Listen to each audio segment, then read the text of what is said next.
ನಾವಿಲ್ಲಿ ಗಮನಿಸಬೇಕಾಗಿರೋದು ಇಲ್ಲಿನ ಒಂದು ಈ ಮಹಾಕುಂಭ ಮೇಳದಲ್ಲಿ ಸಾಕಷ್ಟು ದೊಡ್ಡ ಪ್ರಮಾಣದಲ್ಲಿ ಆಕರ್ಷಣೆಯೇ ಈ ಒಂದು ನಾಗಾ ಸಾಧುಗಳು ಮೇಡಮ್. ಅಂದ್ರೆ ಸೊ ಆ ಒಂದು ನಾಗಾ ಸಾಧುಗಳು ಯಾಕೆ ಬರ್ತಾರೆ ಈ ಒಂದು ಕುಂಭಮೇಳದ ಸಂದರ್ಭದಲ್ಲಿ, ಸೊ ಅವರು ಯಾವ ರೀತಿಯಾಗಿ ಇದಕ್ಕೆ ಸಂಬಂಧಪಟ್ಟಂತೆ ಸಿದ್ಧತೆಗಳು, ಸೊ ಅವರ ವ್ಯವಸ್ಥೆಗಳು ಯಾವ ರೀತಿಯಾಗಿರುತ್ತೆ, ನಿಮ್ಗೆ ಅದ್ರ ಬಗ್ಗೆ ಸಂಪೂರ್ಣವಾಗಿ ಮಾಹಿತಿ ಇರೋದ್ರಿಂದ ನಮ್ಮ ವೀಕ್ಷಕರಿಗೆ ಸ್ವಲ್ಪ ಡೀಟೇಲ್ ಆಗಿ ಹೇಳೋದಾದ್ರೆ. ಇಲ್ಲಿ ಏನಾಗತ್ತೆ, ನಾಗಾ ಸಾಧುಗಳು ಅಂದ್ರೆ ಶಿವನ ಅಂದ್ರೆ ಸ್ಮಶಾನದಲ್ಲಿ ಇಟ್ಕೊಂಡು ಅವರು ಸಾಧನೆಯನ್ನ ಮಾಡ್ತಕ್ಕಂಥವ್ರು, ವರ್ಷವಿಡೀ ಚಿತಾಭಸ್ಮವನ್ನ ಹಚ್ಕೊಂಡಿರ್ತಕ್ಕಂಥವ್ರು.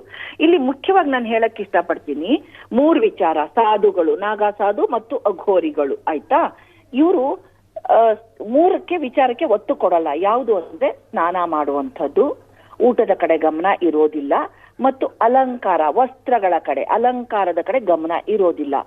ಈ ಸಂದರ್ಭದಲ್ಲಿ, ಈ ಸುಸಂದರ್ಭದಲ್ಲಿ ಅವರು ನೀರಿಗೆ ಅಂದ್ರೆ ವರ್ಷದಲ್ಲಿ ಅವರು ನಿಜ ಹೇಳ್ಬೇಕಂದ್ರೆ ವರ್ಷದಲ್ಲಿ 1-2 ಅಮಾವಾಸ್ಯೆ ಎಂದು ಮಾತ್ರ ಬಂದು ಮಿಂದ್ಕೊಂಡು ಹೋಗ್ತಾ ಇರ್ತಾರೆ ವರ್ಷದಲ್ಲಿ. ಅದು ಹೆಸರು ಹೇಳಕ್ ಇಷ್ಟ ಪಡಲ್ಲ, ಯಾಕಂದ್ರೆ ಆ ಟೈಮಲ್ಲೂ ಜನ ಅವ್ರಿಗೆ ತೊಂದರೆ ಕೊಡಕ್ ಶುರು ಮಾಡ್ತಾರೆ. ಹಾಗಾಗಿ ಹೆಸರು ಹೇಳಕ್ ಇಷ್ಟ ಪಡಲ್ಲ, ಕ್ಷಮೆ ಇರ್ಲಿ. ಆ 2 ಅಮಾವಾಸ್ಯೆಗೆ ಬಂದು ಸ್ನಾನ ಮಾಡಿ ಮಿಂದು ಹೋಗುವಂತ ಪದ್ಧತಿ ಇದೆ.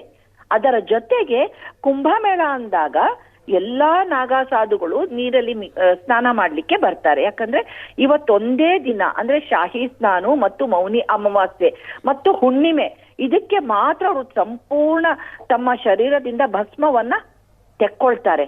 ಬರೀ ಕೈಯಿಂದಾನೆ ಉಚ್ಕೊಂಡು ಜಟೆಗೆ ಇರುವಂತಹ ಭಸ್ಮವನ್ನ ಶುದ್ಧಿ ಮಾಡ್ಕೊಳ್ತಾರೆ, ಪುನಃ ಚಿತಾಭಸ್ಮವನ್ನ ಹಚ್ಕೊಳ್ತಾರೆ. ಆಯ್ತಾ, ಇದು ಅವರ ಪದ್ಧತಿ. ನಾಗಾ ಸಾಧುಗಳು ಯಾವುದೇ ಕಾರಣಕ್ಕೂ ಜನರಿರುವ ಕಡೆ ಬರೋದಿಲ್ಲ, ಬರುವ ಹಾಗಿರೋದಿಲ್ಲ ನಿಜವಾದ ನಾಗಾ ಸಾಧು ಪದ್ಧತಿಯಲ್ಲಿ. ಆಯ್ತಾ, ಮತ್ತು ಅವರ ಆಹಾರ ಪದ್ಧತಿನೂ ಅಷ್ಟೇ.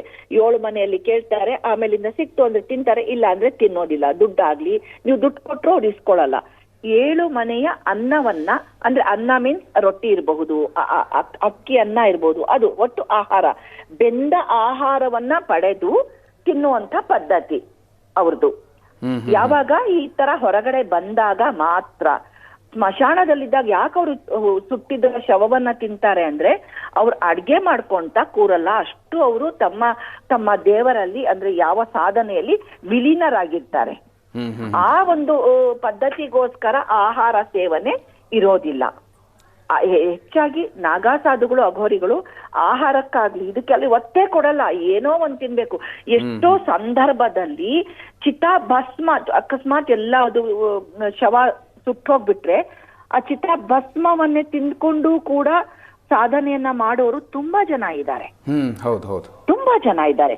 ಆದ್ರೆ ಇಲ್ಲೇನಾಗುತ್ತೆ, ಈ ಸಂದರ್ಭದಲ್ಲಿ ಅವ್ರು ಹೊರಗೆ ಬರ್ತಾರೆ, ಮತ್ತೆ ಅವರು ಜನಸಂಪರ್ಕಕ್ಕೆ ಬರ್ದಲ್ಲೇ ಒಳಗ್ ಸೇರ್ಕೊಂಡ್ಬಿಡ್ತಾರೆ. ಇಮಿಡಿಯೇಟ್ ಅವರು ತಮ್ಮ ಸ್ವಸ್ಥಾನಕ್ಕೆ ಅಂದ್ರೆ ಅದು ಗುಹೆಗಳಲ್ಲೋ ಅಥವಾ ಯಾವುದೋ ಒಂದು ಪೊಟರೆಗಳಲ್ಲೋ ಮತ್ತು ಸ್ಮಶಾನದಲ್ಲೋ ಅಡ್ಕೊಂಡ್ಬಿಡ್ತಾರೆ.